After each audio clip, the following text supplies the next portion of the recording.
এই শালা আমি এখানে হাঁটছি দেখতে পাচ্ছিস না? এইখানেই বসি।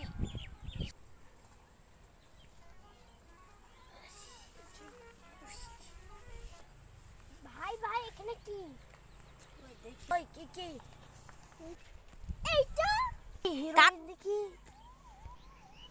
চলো এটা পুলিশের হাতে দিতে হবে। ভাই এটা কালো মারছে না, খুবই আমাকে ভয় লাগে।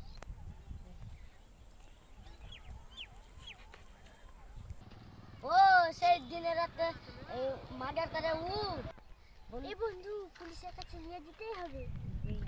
চলো ওই দেখো পুলিশ, ওই দেখো বাবু, বড় বাবু।